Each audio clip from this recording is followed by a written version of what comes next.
This is the story of a mother's silent fight beneath Abuja's blazing sun. This is Yvonne's world. Worn sandals, dusty streets, and a love so fierce it breaks through even the heaviest silence. Stick around, because this isn't just a tale of hardship. It's a glimpse into what it really means to hold on when everything tries to slip away.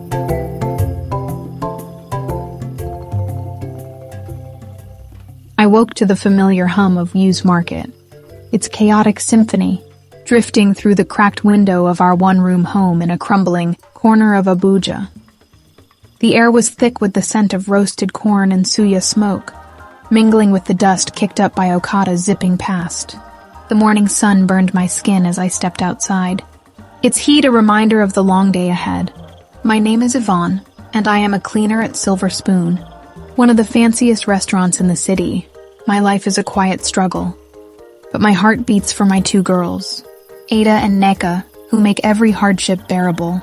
Each day I tie my worn wrapper tight, slip into my faded sandals, and head to work. The streets of Woos are alive, hawkers shouting, "Buy your fresh tomatoes," and the clatter of Kiki Napeps weaving through traffic. I walk past the market's colorful stalls, where women balance baskets of yam and peppers on their heads, their voices rising in cheerful banter. But my mind is heavy. My girls will wake soon, and the little Gary left in the tin won't fill their bellies. At Silver Spoon, I scrub floors and tables, my hands raw from bleach, my back aching from hours bent over. The pay is small, but it's honest work.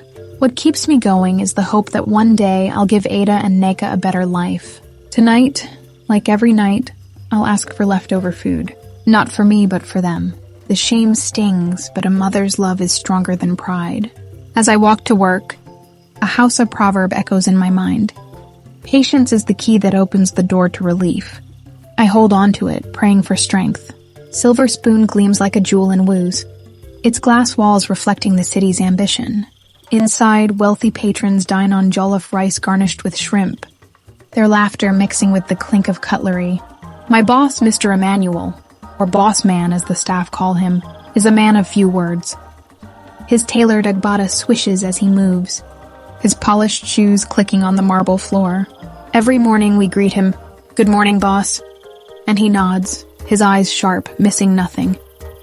That evening, as the restaurant empties, I linger near the staff exit, my heart pounding. The kitchen smells of egusi soup and fried plantain, a cruel tease for my empty stomach. I clutch my hands, summoning courage, and approach Boss Man as he heads to his sleek Range Rover. "Sir," I say, my voice barely above a whisper, "please, can I take some leftover food home?" His eyes narrow, not with anger but curiosity. "Leftovers?" he repeats as if testing the word. I nod, eyes fixed on the ground. "For my family, sir." He pauses, then says, "Take what you need, Yvonne." I mumble thanks and hurry back to the kitchen, unaware of the spark I've ignited in his heart. As I pack a small plastic container with rice and stew, I don't notice Boss Man watching from his car, his face shadowed with questions. Why only leftovers? Why not ask for more? He doesn't drive away. Instead, he waits, his mind restless, sensing there's more to my story. The night is thick with the hum of crickets as I leave Silver Spoon, clutching my precious container. The streets of Woos are quieter now, but the air still carries the faint spice of bowl roasting nearby. I board a Danfo, its rusty frame rattling as it weaves through Abuja's uneven roads. Boss Man follows at a distance, his car's headlights off, his curiosity now a burning need to understand. He's never done this before, followed an employee, but something about my quiet plea has unsettled him. The Danfo drops me in a forgotten corner of the city, where streetlights flicker and refuse piles high. I walk down a narrow, untarred path, my sandals sinking into the dirt. The container feels heavy, a promise to my girls. Behind me, Boss Man parks and steps out, his polished shoes out of place in this world of dust and decay. He moves quietly, staying in the shadows, his heart pounding with a mix of guilt and anticipation. What will he find? I reach our home, a crumbling shack with a rusted roof and broken windows. The door creaks as I push it open, and my girls rush out, their bare feet slapping the ground. Mommy! Ada squeals, her arms wrapping around me. Neka, the younger, clings to my wrapper, giggling. Their joy is a balm to my weary soul. I hug them tightly, the container still warm in my hand. Boss Man watches from a distance, hidden by darkness, his breath catching as he realizes, this is my life, my secret, my sacrifice. Inside our shack, the air is stale, heavy with the scent of damp walls. I sit Ada and Neka on a worn mat, the only furniture we have. I open the container, revealing a small portion of jollof rice and a single piece of fish. Their eyes light up, but my heart aches. I know it's not enough. I divide it carefully, giving each girl a share and watch them eat, their small hands scooping rice eagerly. I don't touch the food. My hunger can wait. Theirs cannot. From his hiding spot, Boss Man peers through a cracked window, his chest tightening. He sees my smile, weary but warm, as I watch my girls. He sees me sit back, empty-handed, my own plate untouched. A tear escapes his eye, rolling down his cheek. He whispers to himself, she's starving for them. The sight of my sacrifice, my silent strength, shatters something inside him. He thinks of his own wealth, the mansion in Maitama, the vacations abroad, and feels a deep shame. How could he not see my struggle before? As I tuck Ada and Neka into their thin blankets, Boss Man slips away, his mind racing. He drives home, the city's lights blurring through his tears. That night he lies awake, haunted by the image of my girl's hungry eyes and my empty plate. He resolves to act, but a nagging fear creeps in. What if I'm not the only one suffering in silence? The next morning I rise early, the sun already scorching. I wake Ada and Neka, their sleepy smiles my only comfort. We share the last crumbs of yesterday's rice, heated on our small kerosene stove.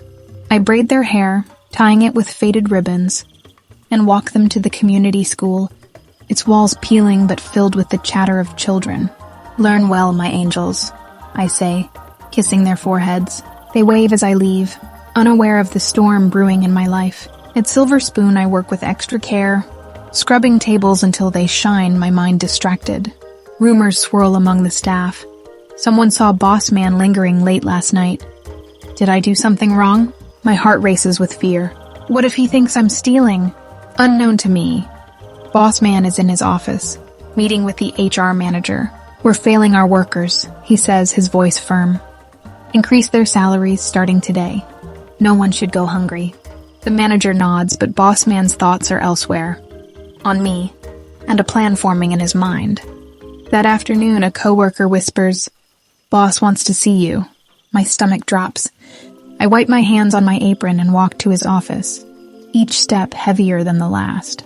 What does he know? What will he do? I knock on Boss Man's door, my hands trembling. "Come in, Yvonne," he says, his voice softer than I've ever heard. I sit, barely breathing, as he leans forward. "I followed you last night," he confesses. My heart stops. "I saw your home, your girls. I saw you give them everything and take nothing for yourself."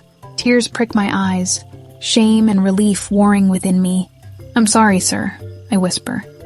"I just wanted to feed them." "You're a good mother," he says, his eyes kind. "And you deserve more." He hands me a letter. I read it, my vision blurring. Promotion to office assistant. A better salary.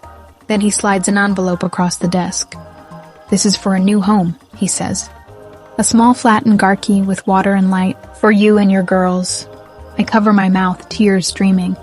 "Sir, why?" I ask. He smiles sadly. "Because no one should beg for food." That evening, I leave work with a heart full of hope, the envelope clutched tight.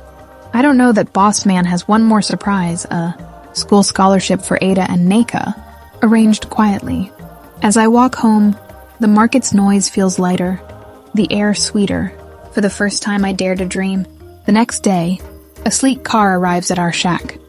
The driver, a kind man in a starched shirt, says, "Madam, Boss Man sent me." Ada and Neka squeal, grabbing their bags. We drive to Garki, the city's heartbeat fading into a quieter rhythm. The new flat is modest but clean, with fresh paint and real beds. The girls run from room to room, shouting, Mommy, look! A kitchen! A table! I stand in the center, overwhelmed, and whisper, God, you've done it. That night, I cook a goosey soup, the aroma filling our new home. We sit together, 3 plates full, and eat as a family. Ada says, Mommy, this is like a party. Nika giggles, her mouth full. I laugh, tears in my eyes, and we pray, thanking God for this miracle. Later, boss man calls. Take tomorrow off, Yvonne, he says. Enjoy your new beginning. I hold the phone close, my heart full. As I watch my girls sleep in their new beds, I reflect on our journey. A Yoruba proverb comes to mind. One day, the river will flow to the desert. Kindness, like water, found us in our driest moment. Boss man saw my pain and chose to act, reminding me that even in a hard world, empathy can change lives. If you can help someone, do it. A small act can light up a family's world. This is my story, and it's only the beginning. And that's the story, raw, real, and wrapped in the grit of everyday courage. If Yvonne's journey moved you, if it stirred something inside, don't keep that feeling to yourself. Smash that like button to show some love. Drop a comment below sharing your thoughts or your own stories. And hit subscribe so you don't miss the next chapter in Stories That Matter. Sharing this video could be the light someone else needs today, so go ahead and spread it. Until next time, keep your eyes open, your hearts brave, and remember, every story is a seed waiting to grow.